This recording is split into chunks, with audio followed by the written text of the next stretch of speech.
Hello to all my friends out there. So this video is, oh no, I'm living in my car. Okay, I cannot tell you how many times in my life I have said to myself, this is not happening. This is not happening to us. One of them was when my ex-husband got really sick and there was nothing we could do about it. And it was so god-awful. I said so many times, this is not happening. Well, it happened. So what I want to talk about is, what is a condition that might cause you to end up living in your car? Well, I thought of one right off the top of my head. Widespread diseases and epidemics. Okay, do you want to stand your ground in the face of some kind of epidemic? No. You want to evacuate the area. You don't want to spend what resources you have. So you want to be very cheap, and you want to have some idea of what in the world to do. I've been working on this for months. I watch Cheap RV Living. Okay, Walmart.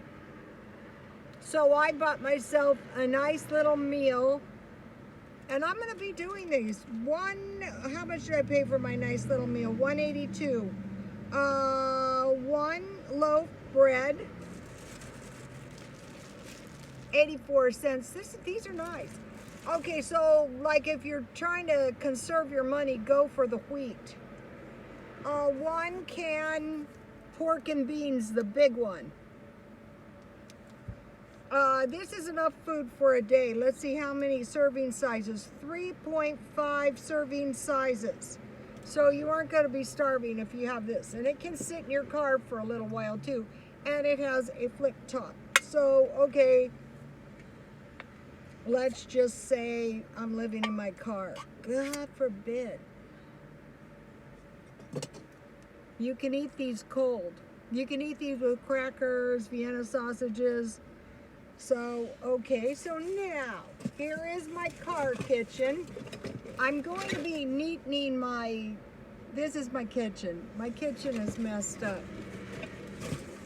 Okay, so now, let's see, I need knives. Okay, so now what I want to make is, I want to make a sandwich, a pork and bean sandwich.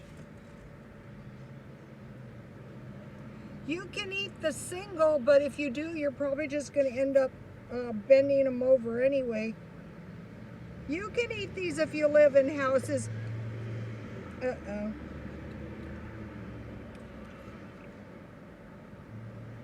So start making lists of some of this stuff, because I can tell you, if you're in some kind of state of panic, don't be going out spending $6 for lunch anymore. No, you're not going to do that. You are going to buy a drink. I mean, you know, no misery making. Okay, now.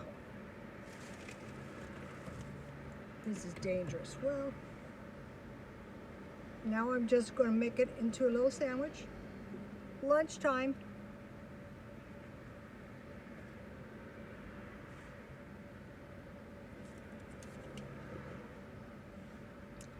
If you're hungry, this will taste good. I'm very hungry. I've had no carbs for days. This tastes so delicious.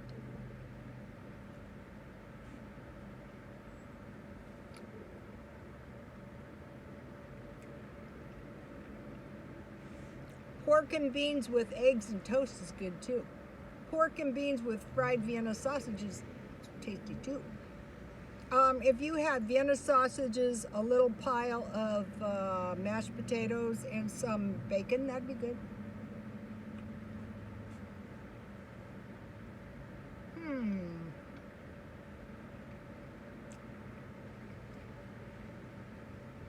It's pretty hard to beat Walmart, 84 cents, and this bread is nice and fresh. Pork and beans, 48 cents. So say this is about $1.30 if you ate the whole loaf, which you won't.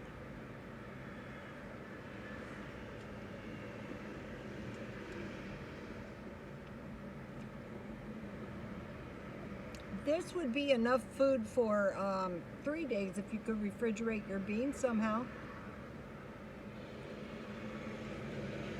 There.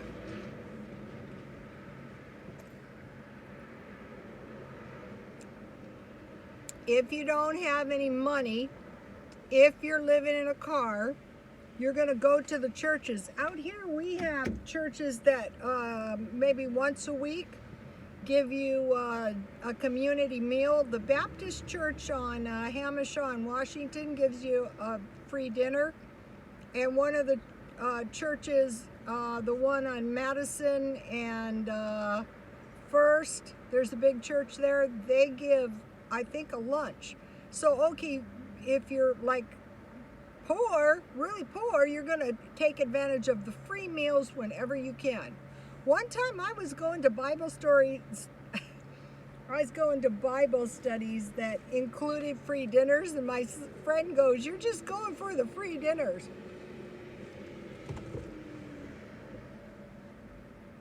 I can make my own cheap dinners, but that is a possibility, and the Adventists have free meals after every service on Saturdays. Don't forget that, God forbid.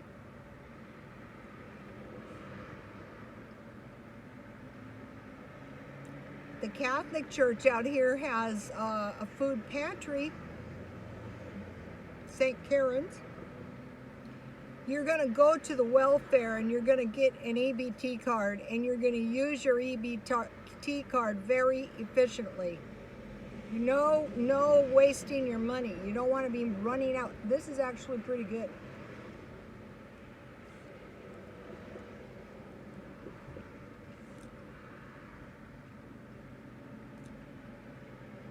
So the goal is you're going to go to the food pantries and you're going to stockpile cans of food that you got free. This is good.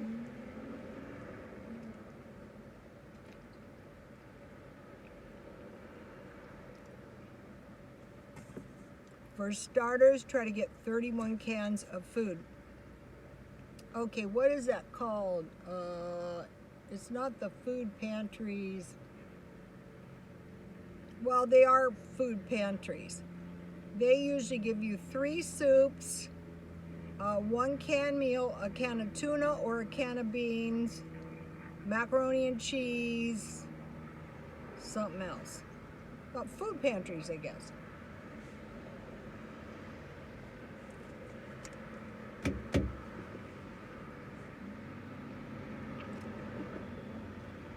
So if there was an epidemic, you would have to evacuate to a safer area.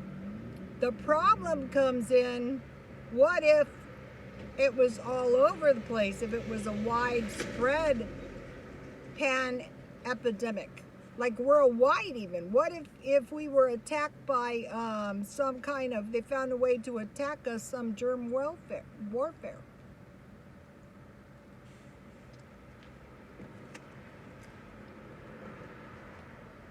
One of your best defenses is vitamin C. I still have Coke left. Okay, so you're going to go to the churches, the food pantry, and the welfare department.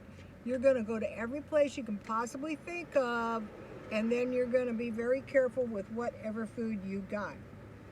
Then you're going to be thinking, start making a list. If I had to live in my car, where could I park?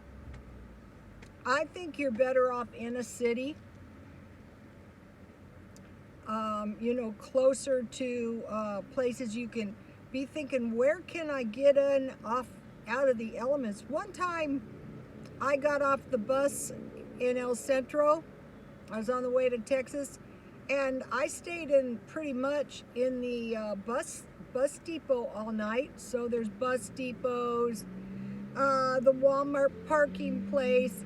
Across the street where the bus picks you up, there's a parking lot.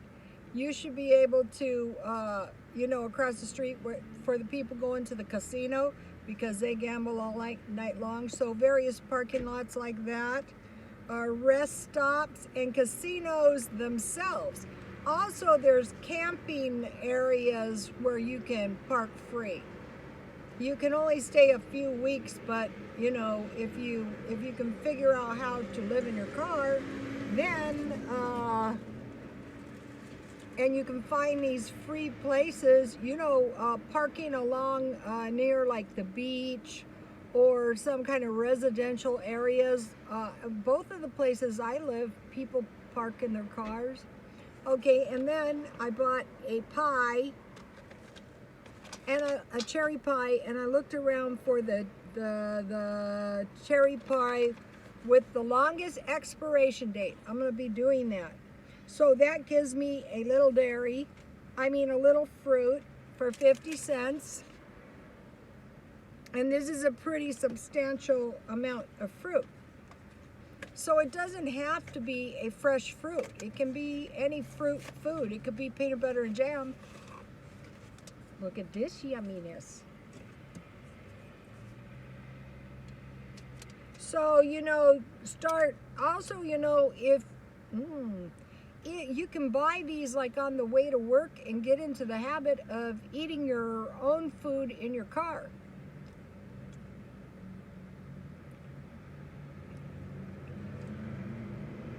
The advantage to this food is nobody's contaminated hands have been touching this food.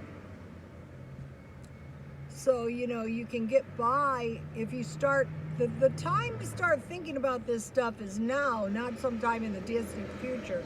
And then the other thing is start doing this a little bit. It's not going to kill you once or twice a week.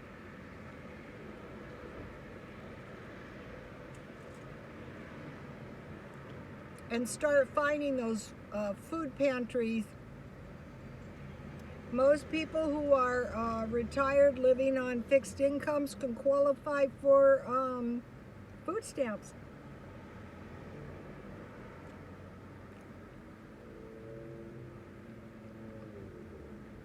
So start making lists in your notebooks of known places that you could park in any city if you had to live in your car.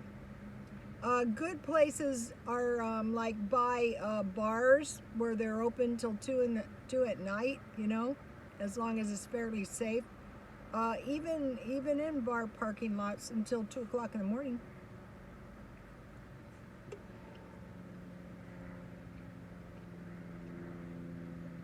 Nothing to stop you from playing pool in a bar until 2 o'clock in the morning. As long as you don't have a drinking problem. Might as well have fun while you're displaced, and start thinking of like nighttime activities.